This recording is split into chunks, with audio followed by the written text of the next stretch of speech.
Existe uma força que nunca para. Agora mesmo, enquanto você respira, ela está atuando. Ela mantém o ar ao redor do planeta, ela guia os oceanos, ela determina a forma das estrelas. E o mais perturbador, ninguém sabe exatamente o que ela é. Não é que a ciência ignore a gravidade. É o oposto. A gravidade é o fenômeno mais bem descrito da física.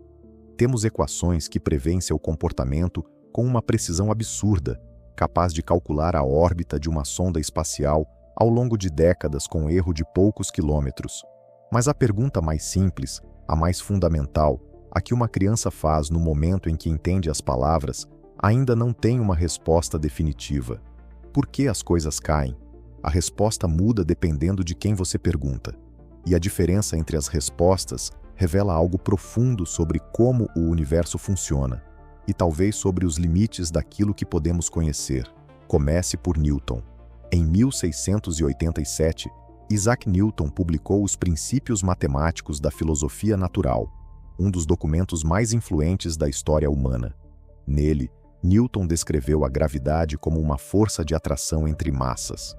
Dois corpos se atraem com uma força proporcional ao produto de suas massas e, inversamente, proporcional ao quadrado da distância entre eles. Simples, elegante, funcional.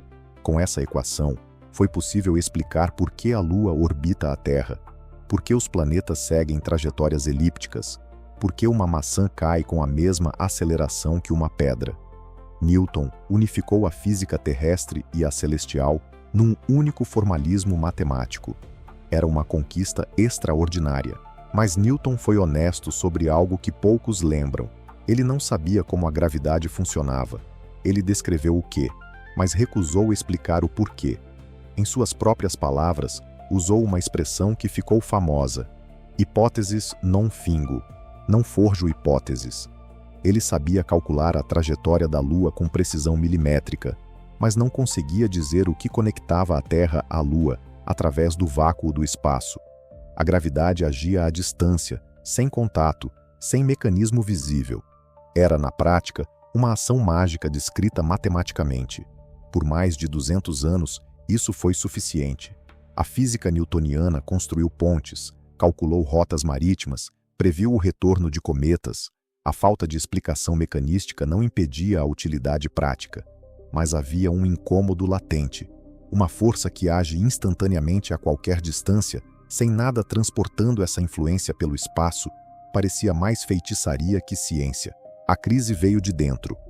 Com o refinamento das observações astronômicas no século XIX, ficou claro que a órbita de Mercúrio não se comportava exatamente como Newton previa. O periélio de Mercúrio, o ponto mais próximo da sua órbita em relação ao Sol, avançava lentamente ao longo das décadas. A diferença era pequena, 43 segundos de arco por século, menos que 1 grau dividido por 80, mas estava lá, persistente, irredutível. Newton não conseguia explicar. Einstein trouxe a resposta, e a resposta mudou tudo. Em 1915, Albert Einstein publicou a Teoria Geral da Relatividade. A proposta central era radical. A gravidade não é uma força, é a geometria do espaço-tempo. Para entender o que isso significa, é preciso primeiro entender o que é o espaço-tempo. Einstein, trabalhando a partir das ideias do físico Hermann Minkowski, propôs que espaço e tempo não são entidades separadas. Eles formam um único tecido quadridimensional chamado espaço-tempo. Cada evento no universo, cada posição em cada instante, ocupa um ponto nesse tecido. E aqui está o pulo fundamental. Massa curva esse tecido, não metaforicamente, literalmente. Uma massa enorme, como o Sol, deforma a geometria do espaço-tempo ao redor dela, da mesma forma que um objeto pesado deforma uma membrana elástica esticada. E objetos se movem pelo espaço-tempo seguindo os caminhos mais retos possíveis dentro dessa geometria curvada. Isso parece abstrato, mas tem uma consequência concreta e estranha. O que sentimos como força gravitacional não é uma força sendo aplicada sobre nós. É a nossa trajetória natural num espaço-tempo curvado. Quando você solta algo e ele cai, aquele objeto não está sendo puxado.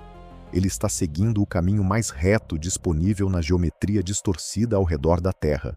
Existe um experimento mental que ajuda a visualizar isso. Imagine uma superfície plana. Você rola uma bola sobre ela. Ela segue uma linha reta.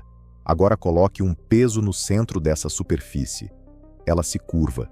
Se você rolar a mesma bola perto desse peso, ela vai curvar sua trajetória, não porque uma força lateral empurrou ela, mas porque o próprio espaço que ela percorre mudou de forma. A massa curva o espaço, e objetos seguem a curvatura. O espaço-tempo funciona assim, só que em 4 dimensões, com regras mais complexas do que uma simples membrana de borracha. A matemática que descreve isso são as equações de campo de Einstein, 10 equações tensoriais acopladas não lineares, consideradas por muitos matemáticos como o sistema de equações mais elegante e mais difícil da física clássica. E essa teoria fez previsões que Newton não poderia. Ela previu que a luz seria deflexível pela gravidade, que o tempo passa mais devagar próximo de objetos massivos, que existiriam ondas no próprio tecido do espaço-tempo. Cada uma dessas previsões foi confirmada experimentalmente. A deflexão da luz foi confirmada em 1919, durante um eclipse solar. O astrônomo Arthur Eddington fotografou estrelas próximas ao limbo solar e mediu que suas posições aparentes estavam deslocadas em relação ao céu noturno, exatamente como Einstein previu. Foi um momento histórico.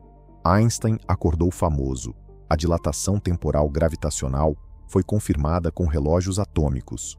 Um relógio no alto de uma montanha, mais longe do centro da Terra e, portanto, num espaço-tempo menos curvado, avança ligeiramente mais rápido que um relógio ao nível do mar. A diferença é minúscula, mas real, mensurável, e tão importante que os satélites do GPS precisam corrigi-la continuamente.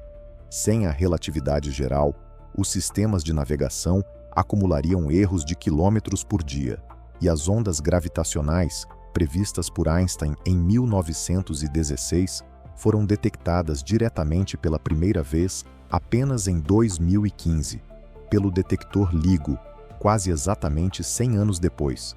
Eram ondas produzidas pela fusão de 2 buracos negros a 1,3 bilhões de anos-luz de distância e, quando chegaram à Terra, comprimiram e expandiram o espaço local por uma fração equivalente a 1/1000º do diâmetro de um próton. Ainda assim, foi detectado. A relatividade geral funciona extraordinariamente bem, mas ela tem um problema fundamental, e esse problema é onde a física moderna fica sem resposta.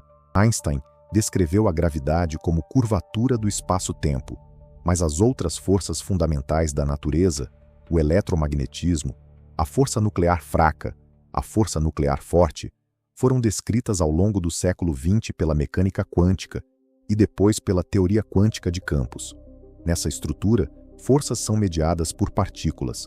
O eletromagnetismo é mediado pelo fóton, a força fraca pelos bósons W e Z, a força forte pelos gluons. Essas partículas carregam a interação entre outras partículas. A mecânica quântica e a relatividade geral são as 2 teorias mais bem confirmadas da física, e elas são incompatíveis entre si.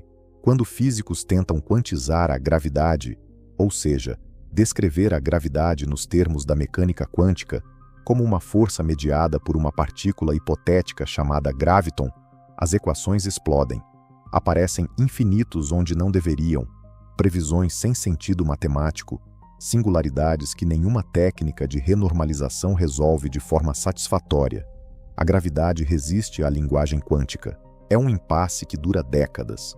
Os 2 pilares da física moderna, a relatividade geral descrevendo o universo em grande escala, galáxias, buracos negros, expansão cósmica, e a mecânica quântica descrevendo o universo em pequena escala, átomos, partículas, campos, operam com regras diferentes. Cada uma delas ignora a outra com sucesso dentro do seu domínio. Mas quando os 2 domínios se sobrepõem, como no interior de um buraco negro ou no momento do Big Bang, a física atual não tem resposta. Existem candidatas. A teoria das cordas propõe que partículas fundamentais não são pontos, mas cordas unidimensionais, cuja vibração determina suas propriedades. Dentro desse formalismo, o graviton aparece naturalmente como um modo de vibração.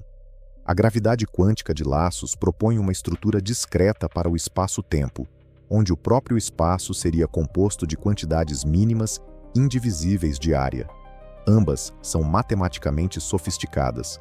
Nenhuma produziu até agora previsões experimentalmente verificáveis de forma conclusiva. Há também questões mais imediatas que a relatividade geral sozinha não resolve.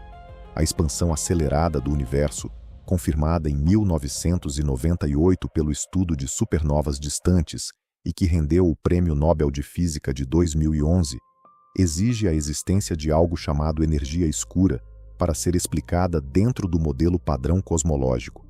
A energia escura representaria cerca de 68% de todo o conteúdo energético do universo, mas sua natureza é completamente desconhecida. Ela não interage com a matéria da forma que conhecemos.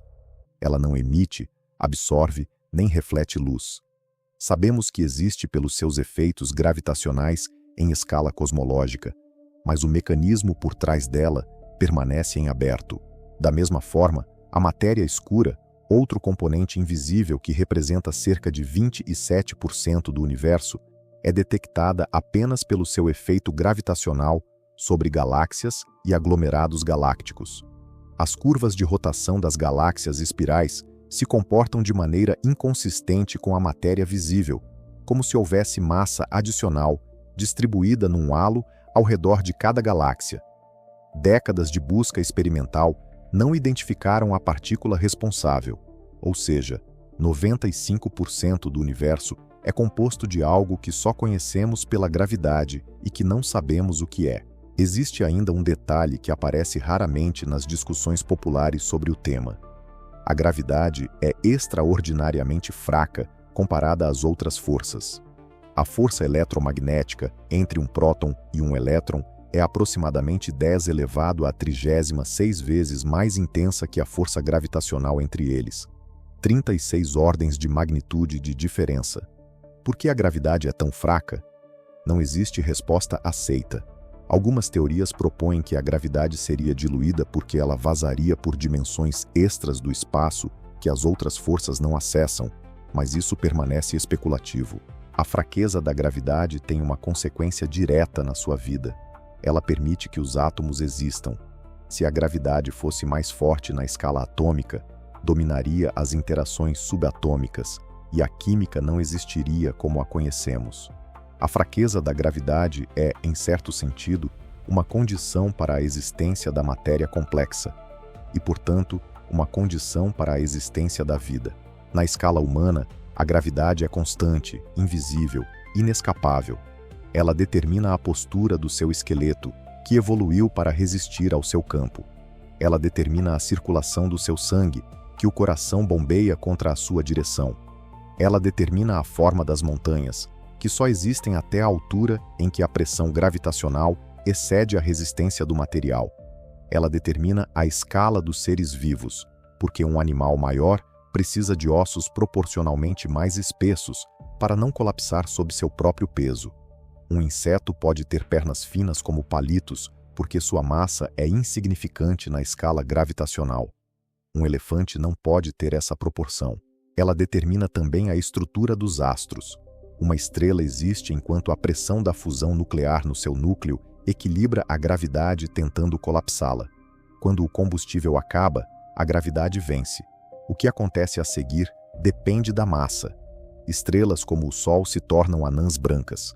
Estrelas mais massivas podem explodir em supernovas e deixar para trás estrelas de nêutrons, onde a gravidade comprimiu a matéria, a densidades onde elétrons e prótons se fundem em nêutrons.